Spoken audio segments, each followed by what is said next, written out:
और इसी बीच एक बड़ी जानकारी आपको बता दें, आज दिल्ली दौरे पर सीएम पुष्कर सिंह धामी थोड़ी देर में दिल्ली पहुंचेंगे। सीएम पुष्कर सिंह धामी, इस वक्त की बड़ी खबर, अहम जानकारी आपको बता दें, जहां पहले शुक्रवार को दिल्ली पहुंचने का था कार्यक्रम और आज शाम 4 बजे अयोध्या पर्व में शिरकत करेंगे सीएम पुष्कर सिंह धामी। बड़ी जानकारी आपको बता दें, दिल्ली में आयोजित अयोध्या पर्व में शिरकत करेंगे सीएम धामी। बड़ी जानकारी, अहम खबर आपको बता दें, जहां पर थोड़ी देर में दिल्ली पहुंचेंगे सीएम धामी और आज दिल्ली दौरे पर रहेंगे सीएम पुष्कर सिंह धामी। थोड़ी देर में दिल्ली पहुंचेंगे। बड़ी खबर, अहम जानकारी से आपको रूबरू कराते हैं, जहां पर पहले शुक्रवार को दिल्ली पहुंचने का कार्यक्रम था और बड़ी खबर, शाम 4 बजे अयोध्या पर्व में शिरकत करेंगे सीएम धामी। बड़ी जानकारी आपको बताते, दिल्ली में आयोजित अयोध्या पर्व में शिरकत करेंगे सीएम। बड़ी खबर, अहम जानकारी से आपको रूबरू कराते, इस वक्त की बड़ी जानकारी आपको बता रहे हैं, जहां पर आज दिल्ली दौरे पर सीएम पुष्कर सिंह धामी। बड़ी जानकारी, अहम खबर से आपको रूबरू कराते हैं, जहां पर थोड़ी देर में दिल्ली पहुंचेंगे सीएम।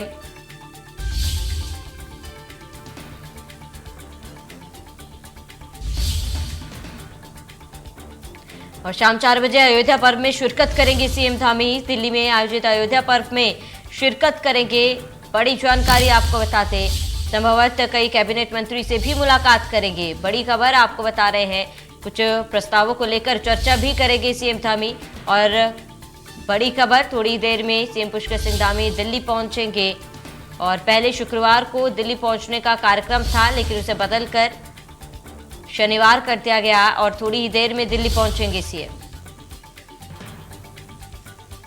तो दिल्ली में आयोजित अयोध्या पर्व में शिरकत करने सीएम धामी पहुंचेंगे। बड़ी खबर आपको बताते, तो दिल्ली दौरे पर सीएम पुष्कर सिंह धामी, इस वक्त की बड़ी जानकारी। थोड़ी देर में दिल्ली पहुंचेंगे सीएम और पहले शुक्रवार को दिल्ली पहुंचने का कार्यक्रम था।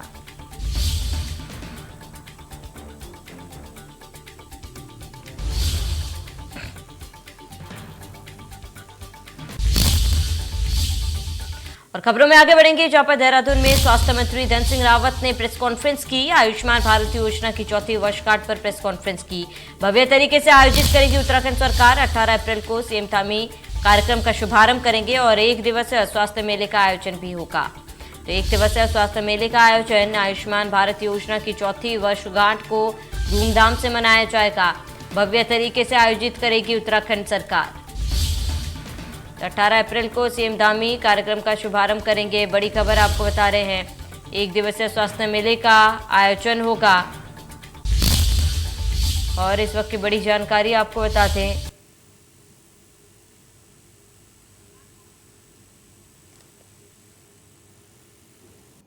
और इन ब्लॉक स्वास्थ्य मेलों में हमारे माननीय सांसद लोग, हमारे माननीय विधायक लोग, हमारे सभी मंत्री और जिला पंचायत के अध्यक्ष और हमारे विभाग के सभी लोग उसमें रहने वाले हैं।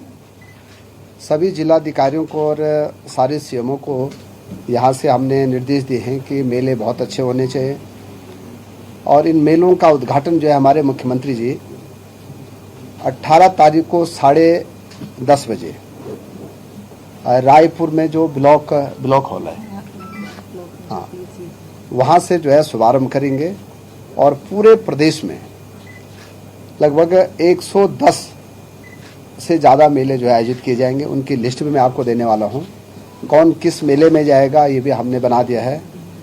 और बड़ी बात यह है कि इसमें राज्य के 6 विभाग भी भाग लेंगे। स्वास्थ्य विभाग तो लेगा, उसमें रहेगा ही रहेगा, पंचायती राज विभाग भी रहेगा, शिक्षा विभाग भी रहेगा, संस्कृति विभाग भी रहेगा, आयुष विभाग भी रहेगा। ऐसे 6-7 विभाग इसमें जोड़े गए हैं और चीफ सेक्रेटरी ने भी इनके सबकी बैठक ली है। और मैं कह सकता हूं कि पहला इवेंट ऐसा है जो कि स्वास्थ्य के क्षेत्र में हजारों लोगों को एक बड़ी राहत मिल जाएगी मेलों में। इसी बीच एक और बड़ी जानकारी आपको बता दें, कल देहरादून पहुंचेंगे कांग्रेस के प्रदेश प्रभारी देवेंद्र यादव। 1 बजे कांग्रेस प्रदेश मुख्यालय में पहुंचेंगे देवेंद्र यादव। प्रदेश अध्यक्ष करण मारा के पदभार ग्रहण में प्रतिभाग करेंगे। यशपाल आर्य के पदभार ग्रहण कार्यक्रम में भी प्रतिभाग करेंगे। देहरादून में ही प्रदेश प्रभारी देवेंद्र यादव करेंगे रात्रि विश्राम। बड़ी जानकारी, अहम खबर आपको बता रहे हैं, कल देहरादून पहुंचेंगे कांग्रेस के प्रदेश प्रभारी देवेंद्र यादव। बड़ी जानकारी आपको बता दें, कांग्रेस प्रदेश मुख्यालय में पहुंचेंगे देवेंद्र यादव, इस वक्त की बड़ी जानकारी।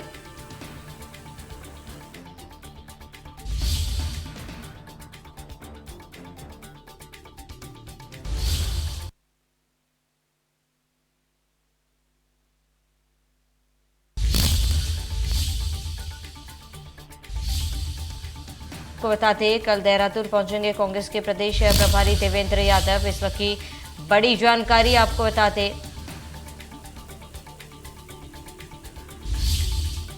तो कांग्रेस प्रदेश मुख्यालय में देवेंद्र यादव पहुंचेंगे। करण माहरा के पदभार ग्रहण में प्रतिभाग करेंगे। इस वक्त की बड़ी जानकारी आपको बता दें यशपाल आर्य के पदभार ग्रहण कार्यक्रम में करेंगे प्रतिभाग। बड़ी खबर, अहम जानकारी से आपको रूबरू करा दें। देहरादून में रात्रि विश्राम करेंगे प्रदेश प्रभारी। इस वक्त की बड़ी खबर आपको बता रहे हैं।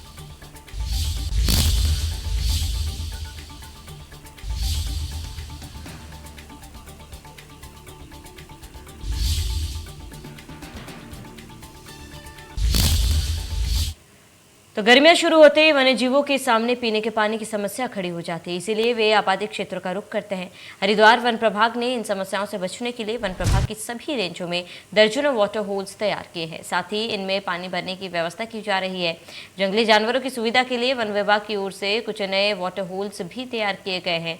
वन विभाग के अधिकारियों का कहना है कि वन्य जीवों की पानी की आवश्यकता और उनकी सुविधा को देखते हुए वाटर मोटर ट्यूबवेल के जरिए पानी के गड्ढों को भरा जा रहा है।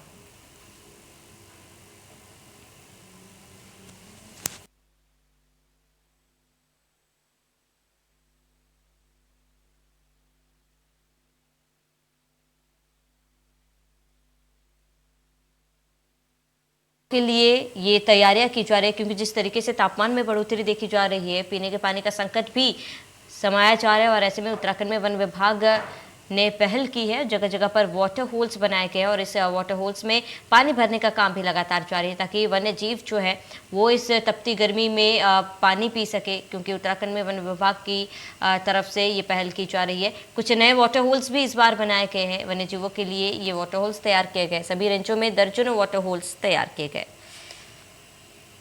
के लिए हमने जलाशय समय से पहले ही हमारे पास बहुत सारे जलाशय हमने खोद दिए थे। उनका प्रॉपर तरीके से हमने मेंटेन किया हुआ है। वहाँ पे प्रॉपर पानी की व्यवस्था की जाती है। इवन हमारे ट्रैक्टर और अन्य ट्रॉलियाँ भी लगाई हुई हमने इसमें पानी भरने के लिए, और कहीं कहीं पे हमने बोरवेल भी खोदे हुए हैं, तो जिससे कि सारे वाटर हॉल इस समय भरे हुए हैं। और उसी की वजह से जो वन्य जीवों का जब मूवमेंट होता है वो बिल्कुल अभी मिनिमाइज़ है, बहुत कम है। जो आबादी क्षेत्र में आते थे तो वो भी अपने आप में एक बहुत बड़ी सफलता है कि हमने इन सब चीज़ों को कंट्रोल करके और सब चीज़ों को अच्छी तरह से मैनेज करते हुए इसको भी हमने वन्य जीवों के प्रबंधन में भी एक अच्छी सफलता पाई है। के लिए तो आज पूरे देश में हनुमान जी के जन्मोत्सव को मनाया जा रहा है। अल्मोड़ा के थाना बाजार और तिरुपुरा संतरी में सवेरे ही हनुमान के मंदिर में भक्तों द्वारा पूजा की।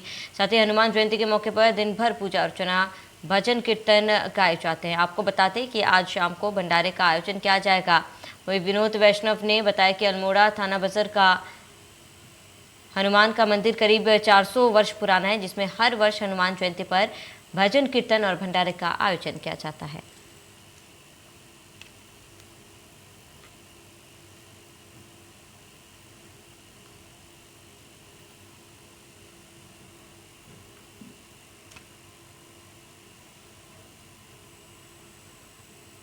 तो आपको बता दें हनुमान जयंती के अवसर पर धूमधाम से हनुमान जयंती मनाई जा रही है।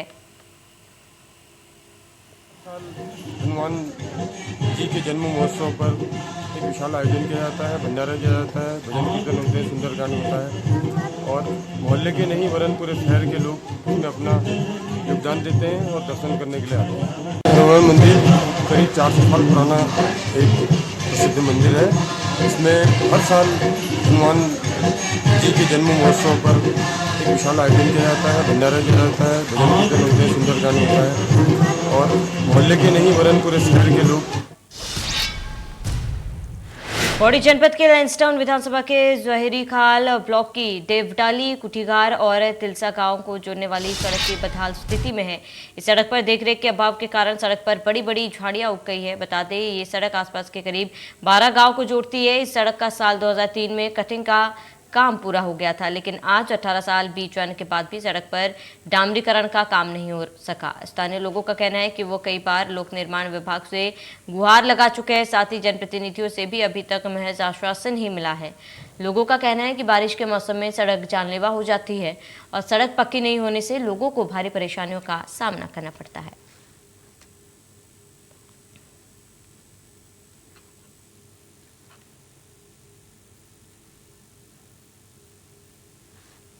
2003 में कटिंग का काम हो गया था पूरा, 18 साल बाद भी डामरीकरण इसका नहीं हुआ, जिसकी वजह से लोगों को काफ़ी परेशानियों का सामना करना पड़ रहा है।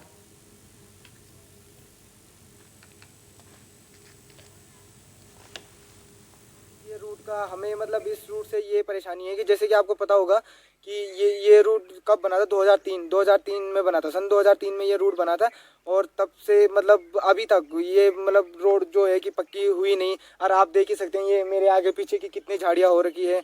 और यहाँ पे मतलब हमारे लिए आओ जाओ का सुविधा भी नहीं है ढंग से। हम मतलब जब ऊपर मार्केट गुमखाल या सतपुली जाते दोनों हमारे लिए दूर पड़ता है। और आजकल का टाइम आपको पता है ये धूप वगैरह, और हम मतलब जैसे सामान लाने की दिक्कत, हमारा मतलब बहुत दिक्कत होता है यहाँ। और पिछले 2008 में आई थी और अभी तक ये बनी नहीं। हमें स्कूल आने जाने में बहुत दिक्कत होती है। सतपुली की साइड की रोड भी ऐसी है और ये गुमखाल की साइड की भी रोड ऐसी है, तो हमें बहुत दिक्कत होती है। स्कूल जाने में हम जोखिम में जाके तो हम स्कूल जाते हैं, तो हमें बहुत परेशानी होती है। सड़क पे आज भी इतनी दूर तक उस सड़क की हालत है। उस सड़क पे जो है इतना लाखों करोड़ों रुपए लगने के बावजूद भी वो सड़क आज वाहन जाने लायक नहीं बन पाई है। और ऐसी मेरे ब्लॉक के अंदर कई सड़कें हैं जो सड़कें कटी हुई हैं, और उनमें चाहे आप समखाल की सड़क देख लीजिए, चाहे आप मेरे घर के ये ब्लॉक के बगल में सकमुंडा गांव की सड़क देख लीजिए। इन सड़कों पे आज आदमी जो है पैदल नहीं जा सकता है। हमारे वहाँ 1000 किलोमीटर के आसपास सड़कें हैं, तो कुछ सड़कें हमारे संज्ञान में अभी नहीं है। तो जी आपने भी संज्ञान में डाला है, तो हम इस पर शीघ्र ही कार्य कराएंगे जैसा होगा। और हम तुरंत जो है इसकी झाड़ी की सफाई करते हुए मार्ग को जो है यातायात योग्य बनाने का प्रयास करेंगे। अब इससे पहले क्या हुआ कुछ पता नहीं है, अभी तो हमने हिस्ट्री में तो पता नहीं, लेकिन मैं प्रयास करूँगा कि जल्दी सड़क चालू हो जाए। इंडिया न्यूज़ की टीम पहुंची है सतपुली से मात्र 7 या 8 किलोमीटर ऊपर एक गांव है। और एक गांव नहीं कहूँगा मैं, कम से कम यहाँ से 5-6 गांव है। 5-6 गांव की बात करें, ये PWG की रोड है जिस रोड पे मैं खड़ा हूँ। ये रोड की हालत ऐसी है कि करोड़ों रुपए इस रोड पे लगे चुके हैं। ये विधानसभा पड़ती है लैंसडाउन विधानसभा के विधायक है, तीसरी बार बने हुए विधायक दिलीप सिंह रावत एक बड़े कद्दावर नेता माने जाते हैं। और उनका क्षेत्र का विकास के लिए कहा गया है कि मैंने हर गांव को रोड से मुक्त किया है। हकीकत रोड से मुक्त तो कर दिया गया है, उन्होंने करोड़ों रुपए तो लगा दिया है। ये रोड जस की तस इसलिए कहा जा रहा है कि इस रोड पे आने जाने के लिए दिक्कत है। मात्र मैं बता दूं, अगर यहाँ से आगे तक गाड़ी आती है तो मात्र यहाँ से 5 किलोमीटर नहीं है, लगभग 5 किलोमीटर लगभग यहाँ से दूर लोगों को पैदल जाना पड़ता है। हालांकि इस रोड के बारे में जब संज्ञान में PWG के अधिकारियों से पूछा गया है तो उनका कहना है हम इस पर संज्ञान लिया जाएगा और जल्द से जल्द क्या किया जाएगा। अब ये तो जांच का विषय बड़ा है कि इतने लाखों रुपए लगने के बावजूद भी इस रोड पे अगर आवाजाही नहीं हो पाई है तो क्या दिक्कत है यहाँ पे। मैं आपको बता दूँ, यहाँ पे एक स्थानीय युवा है, उसने कहा था कि मुझे हमारे गाँव क्षेत्र में भी आप आइए, इस रोड को ज़रूर दिखाइए, क्योंकि इंडिया न्यूज़ की यही हकीकत होती है कि खबर को एक सच्चाई से दिखाना और सच्चाई से जानेगा। तो अब इस बारे में मैं यही कहूँगा कि क्षेत्रीय विधायक जो कि दिलीप सिंह रावत है और विधायक है, और पर्यटन यहाँ के जो PWG मंत्री और पर्यटन मंत्री सतपाल महाराज जी है, उस क्षेत्र के मंत्री भी है और इस क्षेत्र के करीबी माने जाते हैं, क्योंकि मात्र यहाँ से उनका गांव मैं बता दूं यहाँ से सतपुली जो कि 7 किलोमीटर दूर है। तो कहीं ना कहीं सतपाल महाराज जी के पास ये विभाग, इतना बड़ा विभाग है, तो सतपाल महाराज जी इस पे ज़रूर संज्ञान लेंगे। और मेरी उनसे गुजारिश है कि इस तरह की रोडों को जो काम चल रहा है क्यों नहीं इन रोड पर पूरा हो पाया है। इंडिया न्यूज़ के लिए डेवडाली गाँव से भगवान। पिथौरागढ़ धारचूला रोड के पास से शुरू हुई आग अब कम से कम 2 किलोमीटर के दायरे में फैल गई। आपको बता दें, उत्तराखंड के जंगलों के सुलगने का सिलसिला अप्रैल की शुरुआत के साथ तेजी से बढ़ता गया। 15 अप्रैल की दोपहर 4 बजे तक राज्य में 692.24 हेक्टेयर आग की चपेट में आ चुका है। साथ ही बता दें कि अब कुल घटनाएं 523 है। वन विभाग के आंकड़ों के मुताबिक गढ़वाल में आग की 15 अप्रैल तक 254 घटनाएं हुई, जिसमें 229 हेक्टेयर जंगल जले हैं। और कुमाऊं में अभी तक 235 मामले सामने आए, जिनमें 386.34 हेक्टेयर जंगल झुलस चुके हैं।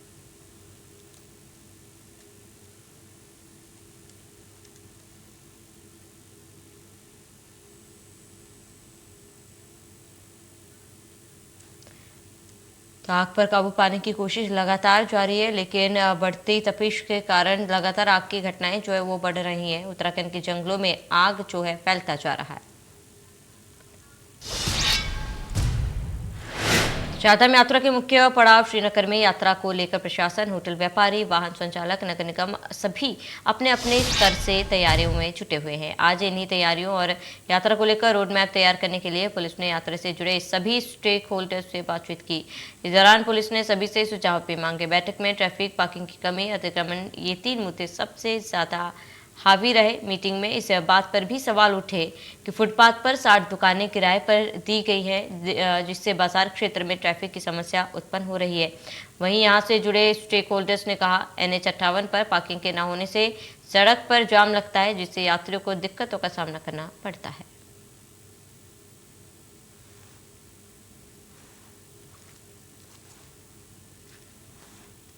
सभी विशेष करके सभी अपने व्यापारी भाइयों से मेरा विशेष आग्रह रहेगा, जिन्होंने भी फुटपाथ पे किसी को भी रहने के लिए या किसी को भी दुकानदारी के लिए, व्यवसाय के लिए दिया है, कृपया उनको हटवाएं और अतिक्रमण मुक्ति शहर को बनाएं। हमारा शहर है स्वच्छ रहेगा। और मेरा विशेष करके आज नगर पालिका के यहाँ पर आ रखे थे इंस्पेक्टर साहब, उनसे मैंने विशेष आग्रह किया कि कितनी ठेलियाँ आपने यहाँ पर श्रीनगर में दे रखी हैं, कितनों का आपने लाइसेंस दे रखी, कृपया उनके चिन्हित कीजिए। आपने उनका स्थान कहाँ पर सुनिश्चित किया है वो हमें आप डिटेल बताएंगे। और जितनी भी ठेलियाँ बिना लाइसेंस के यहाँ पर हैं उनके आप फ़ौरन चालन कीजिए। श्रीनगर व्यापार सभा आपके साथ है।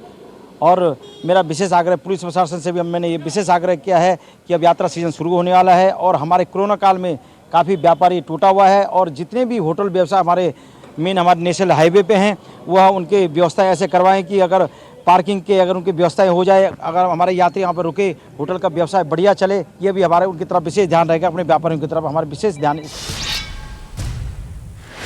वहीं उत्तराखंड के नवनिर्वाचित नेता प्रतिपक्ष यशपाल आर्य 18 अप्रैल को विधिवत विधानसभा भवन में पदभार ग्रहण करेंगे और इसी दिन उन्होंने विधायक दल की बैठक भी बुलाई, जिसमें कांग्रेस के सभी 19 विधायकों को मौजूद रहने के लिए कहा गया। वहीं नेता प्रतिपक्ष ने कहा है कि कांग्रेस के अंदर अब ऑल इज वेल है और सदन के भीतर और बाहर वे जनहित के मुद्दों को लेकर सरकार को बचकर निकलने नहीं देगी। वहीं नेता प्रतिपक्ष यशपाल आर्य से हमारे bureau chief doctor Praveen Kumar ने खास बातचीत की। इस वक्त हमारे साथ मौजूद हैं उत्तराखंड के नेता प्रतिपक्ष यशपाल आर्य जी।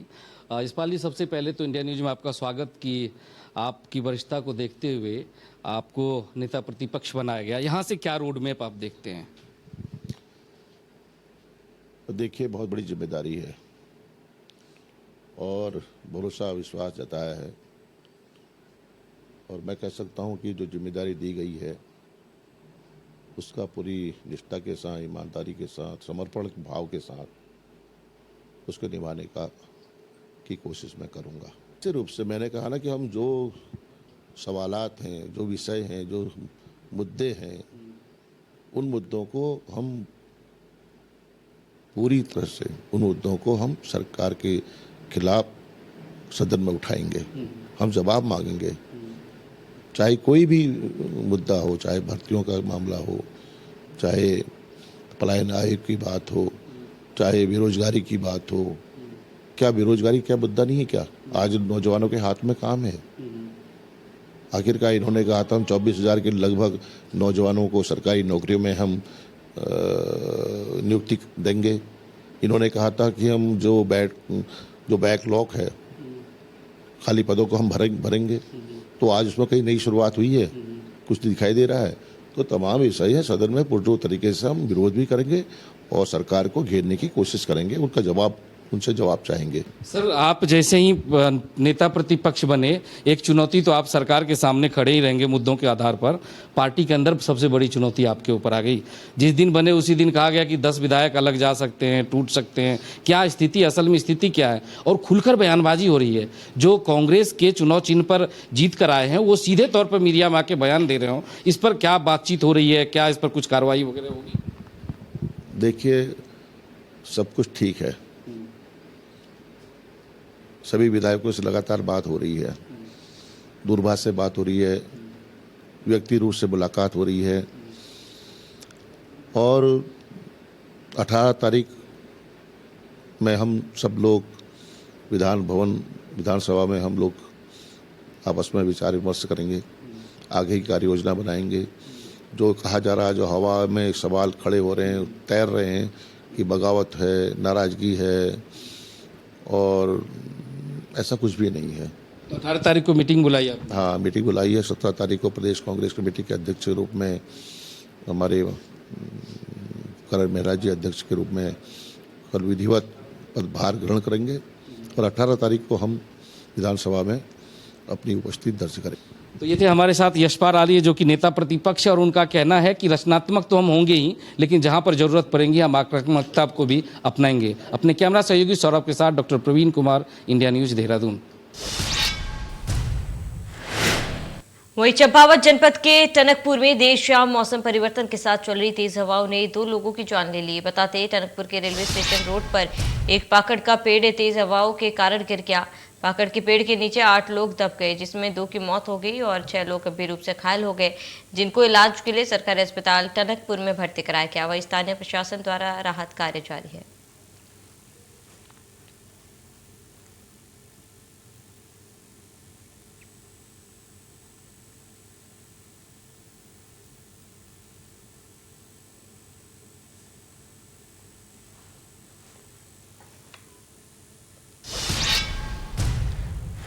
वहीं नैनीताल बीडी पांडे अस्पताल में लंबे समय से सीटी स्कैन मशीन न होने के कारण नगर की जनता को दिक्कतों का सामना करना पड़ता था। इसके कारण उन्हें हल्द्वानी, काशीपुर, बरेली, दिल्ली आदि महानगरों की तरफ भागना पड़ता था। वहीं शुक्रवार को समस्या का निदान करते हुए बीडी पांडे अस्पताल और स्टाफ डॉक्टर्स फॉर यू की टीम के सहयोग से स्वास्थ्य मंत्री धन सिंह रावत ने वर्चुअल सीटी स्कैन मशीन का उद्घाटन किया। इस मौके पर निदेशक स्वास्थ्य तृप्ति बहुगुणा ने बीडी पांडे अस्पताल सीटी स्कैन कक्ष का फीता काटकर उद्घाटन किया। वहीं निदेशक स्वास्थ्य ने कहा कि अब नैनीताल वासियों को सीटी स्कैन के लिए नगर के बाहर नहीं जाया जाएगा, जिससे आपातकालीन स्थिति में अधिक सहयोगी भी होगी।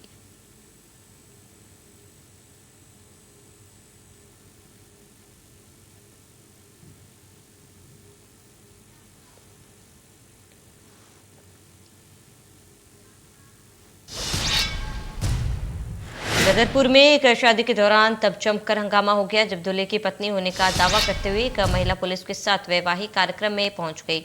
महिला ने दूल्हे की चप्पलों से धुनाई कर डाली। हंगामा देखकर पुलिस दूल्हे को अपने साथ थाने ले गई।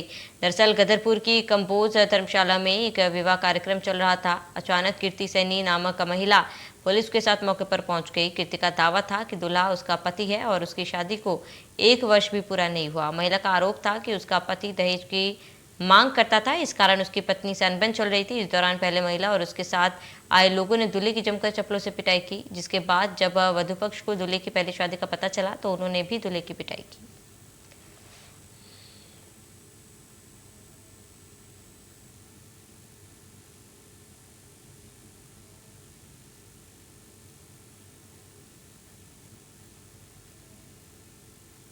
मेरी बहन की शादी 27 अप्रैल 2021 को हुई थी। 1 साल भी पूरा नहीं हुआ है सर, और इसको लेवाने नहीं आता था। 4 लाख रुपए मांगता था, कभी गाड़ी मांगता था। उसके बाद में 10 दिन के बाद में डिमांड स्टार्ट हो गई सर इसकी। उसके बाद में सर ये अभी तक लेवाने नहीं आया। 2 बार जा चुकी लड़की इसी घर पे, उसको 3 बार लेवाने नहीं आया। उसके बाद सर हमको इसकी हरकत मालूम पड़ी। उसके बाद हमने जासूस चलाया इसी गाँव में, और जासूस लगाने के बाद में सर हमको पता चला कि शादी कर रहा है आज। हमारे एक शहर की लड़की के साथ दोबारा शादी कर रहे हो। चलिए इसी के साथ इस बुलेटिन में मेरे साथ इतना ही। देखते रहिए इंडिया न्यूज। रेस्पिरेटरी सिस्टम के लिए research and evidence based medicine है स्वासारी गोल्ड वटीवा प्रवाही। इससे हमने करोड़ों लोगों को कफ रोगों से मुक्त किया है। रूप मंत्रा आयुर्वेदिक फेस वॉश, इसमें है क्यूकम्बर के प्योर एक्सट्रैक्ट्स जो नेचुरली चेहरे को मॉइस्चराइज रखे। ये कोई कॉस्मेटिक नहीं, आयुर्वेदिक औषधि है।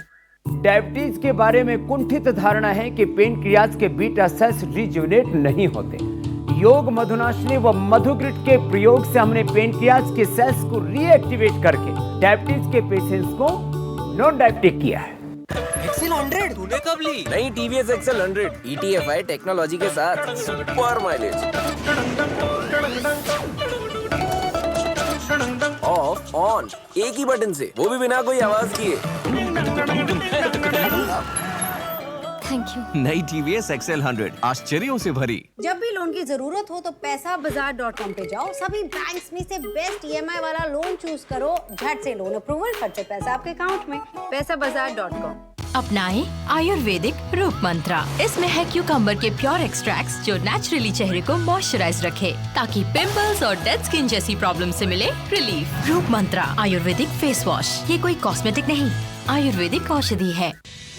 देश प्रदेश, खेल और ग्लैमर की हर हलचल, हम रखते हैं सच की तह तक जाने का जज्बा।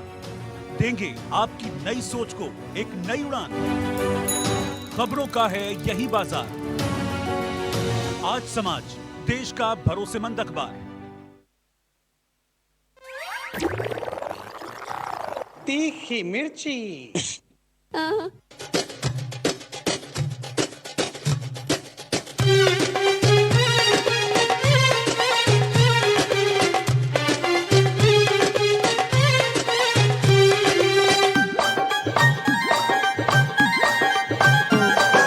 लुट गया रे इमरान, तुझ पर पड़े की लानत। जुट गए सब बेईमान, तुझ पर पड़े की लानत हो।